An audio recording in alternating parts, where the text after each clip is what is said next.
संगत जी, कैसे हैं आप सब। आशा करती हूँ आप सब ठीक होंगे। संगत जी, जल्दी से गुरु जी का जयकारा लगा देते हैं।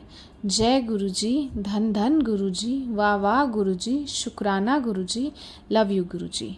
संगत जी, अगर आप इस सत्संग को सुनने के लिए आए हैं तो इस सत्संग को पूरा सुने, क्योंकि इसमें आपके लिए ब्लेसिंग्स छुपी हुई हैं।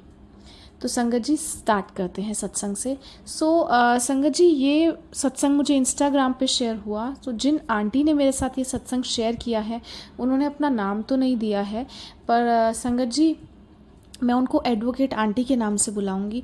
संगत जी, ये सत्संग इस प्रकार से है। आंटी जी ने नया नया अपनी लॉ की डिग्री प्राप्त की और उनको एडवोकेसी का कोई काम नहीं आता था। उन्होंने एक जगह जॉब स्टार्ट करी। तो संगत जी, सब जानते ही हैं कि किसी नई जगह जॉब करना कितना मुश्किल होता है। ऑफिस पॉलिटिक्स होती है और सब सीनियर्स भी कई बार बुली भी करते हैं, और काम का वर्क प्लेस का इन्वायरमेंट कई बार ठीक नहीं होता है। तो आंटी जी भी कुछ ऐसा ही फेस कर रही थी। उनके जो सीनियर्स थे कुछ खास कोऑपरेटिव नहीं थे, स्पेशली उनकी एक सीनियर मैम। तो संगत जी, उनके साथ उनका कई बार थोड़ा मन मुटाव हो जाता था। तो संगत जी, एक बार ऐसे ही शाम को आंटी जी का अपनी सीनियर मैम के साथ मन मुटाव हो जाता है। तो अगला दिन आता है तो आंटी जी अपनी सीनियर मैम को असिस्ट करने के लिए कोर्ट में जाती हैं।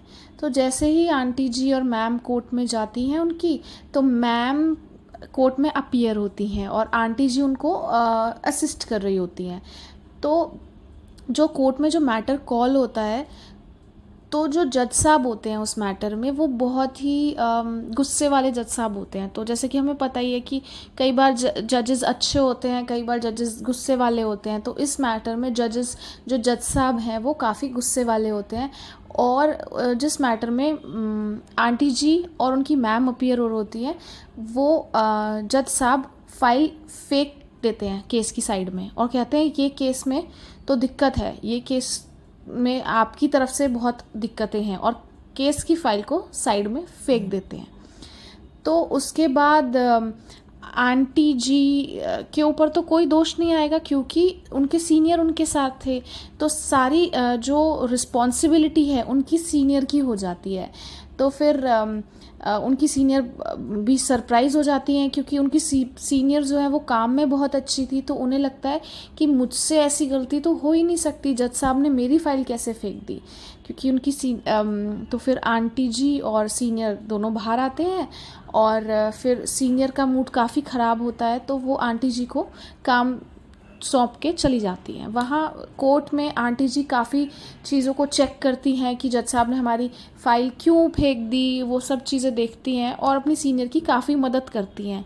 तो इस वजह से आंटी जी की और उनकी सीनियर की जो बॉन्डिंग है, जो पिछले एक दिन पहले जो शाम को उनकी लड़ाई हुई थी, उनकी बॉन्डिंग जो है अब वो ठीक हो जाती है, वो स्ट्रॉन्ग हो जाती है पहले से, और वो दोनों आपस में बात करना शुरू कर देते हैं।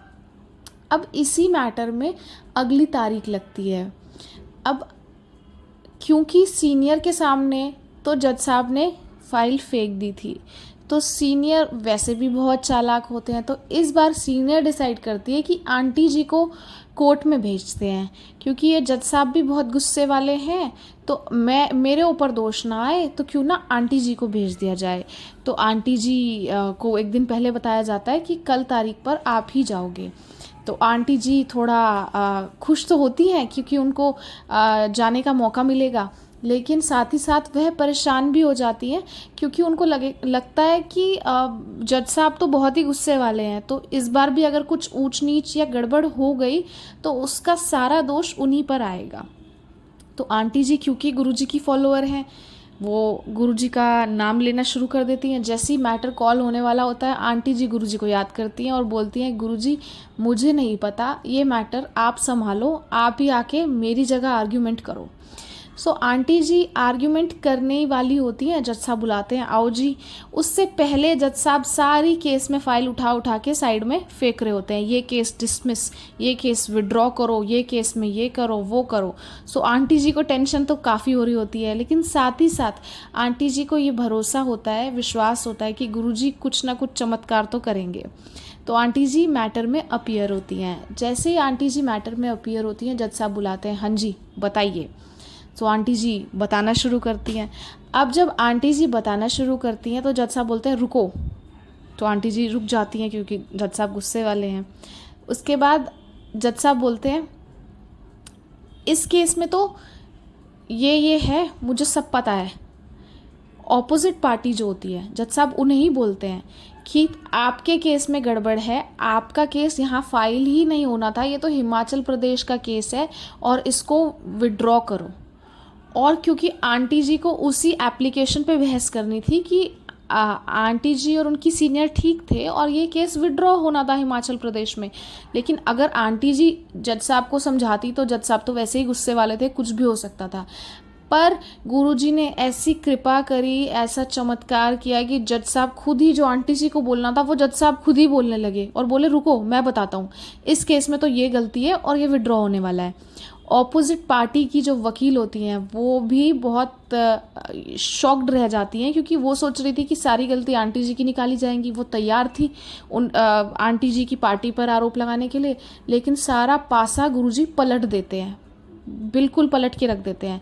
तो आंटी जी तो बिल्कुल ही सरप्राइज़ हो जाती हैं कि ये क्या हो गया, कि जज साहब उल्टा हमें डांटते और उन्होंने तो मेरे मुंह की बात ही खुद ही बोल दी और सारा मैटर भी ऑपोजिट पार्टी को समझा दिया कि तुम ये केस विड्रॉ करो, ये केस तो बनता ही नहीं। फिर आंटी जी कोर्ट से बाहर आती हैं। आंटी जी से जो वकील साहिबा जो थी, बात भी नहीं कर रही थी ऑपोजिट पार्टी की, वो बहुत प्यार से बात करती हैं क्योंकि अब तो उनकी गलती निकल आती है। तो आंटी जी बोलती हैं मैडम इस मैटर को सेटल कर लो आप, या मैटर को सुलझा लो, जो भी पैसे बनते हैं जितने थोड़े बहुत कम आप हमसे ले लो, इंटरेस्ट आप हमसे मत लेना और ये मैटर आप सेटल कर दो। तो दोनों आंटी जी और जो दूसरी वकील साहिबा होती हैं, दोनों में एक बातचीत और एक आपस में विचार विमर्श करके वे कहती हैं कि ओके ठीक है। अब आंटी जी अपने बॉस को बताती हैं, सीनियर मैम से ऊपर भी बॉस हैं। सीनियर मैम भी शॉक्ड रह जाती हैं कि मेरे सामने तो वो जज सुन भी नहीं रहा था और केस की फाइल उठा के फेंक रहा था, और आंटी जी की तो सारी बात मान ली गई और सब कुछ पलट गया। बॉस जो है वो काफ़ी इम्प्रेस हो जाते हैं। अब एक छोटी तारीख लगती है इस मैटर में और आंटी जी को फिर भेजा जाता है बॉस के द्वारा। इस बार बॉस इम्प्रेस्ड था कि वाह मज़ा आ गया। तो आंटी जी जाती हैं, पूरा मैटर सेटल कराती हैं, जो भी पैसे होते हैं पैसे दिलवाती हैं। इवन जो पैसे होते हैं आंटी जी अपने बॉस को भी एक्स्ट्रा पैसे दिलवाती हैं क्लाइंट से, जिसकी वजह से बॉस बहुत ही खुश हो जाता है। और साथ ही साथ सारे जो भी उनके सीनियर्स हैं आंटी जी के और क्लाइंट्स हैं, उनके सामने भी आंटी जी की एक अच्छी इमेज हो जाती है और वो ऑफिस में आगे काम अच्छे से कर पाती हैं और उनको उनकी जो वैल्यू है वो काफ़ी बढ़ जाती है। सो ये संगत जी आंटी जी का बहुत ही प्यारा सत्संग। सो जैसे कि हम जानते हैं कि गुरु जी मंदिर में ही नहीं है, केवल हमारे घर में है, हमारे मन में है, हॉस्पिटल में है, स्कूल में है और आज हमने देख लिया कि कोर्ट्स में भी है। तो संगत जी कोई भी दिक्कत आए, कोई भी परेशानी आए, गुरु जी का नाम लो और वो आप देखोगे कि मिनटों के अंदर चमत्कार करेंगे। मिनटों में क्या, सेकंड्स में चमत्कार करेंगे। सो संगत जी अगर आपको सत्संग पसंद आया तो अपने फ्रेंड्स और फैमिली के साथ इस सत्संग को शेयर करो, ज़्यादा से ज़्यादा शेयर करो, मेरे चैनल को सब्सक्राइब करो। प्लीज़ संगत जी सपोर्ट करो, गुरु जी का नाम लेते रहो, कमेंट्स करो, लाइक करो और ऐसे ही प्यारे प्यारे सत्संग सुनने के लिए इस चैनल से जुड़े रहो। संगत जी अगर आप अपने सत्संग शेयर करना चाहते हैं तो प्लीज़ कमेंट करें। I will get connected to you and I will get in touch with you and I will make sure कि आप अपने सत्संग मेरे साथ शेयर कर पाएँ। जय गुरु जी। संगत जी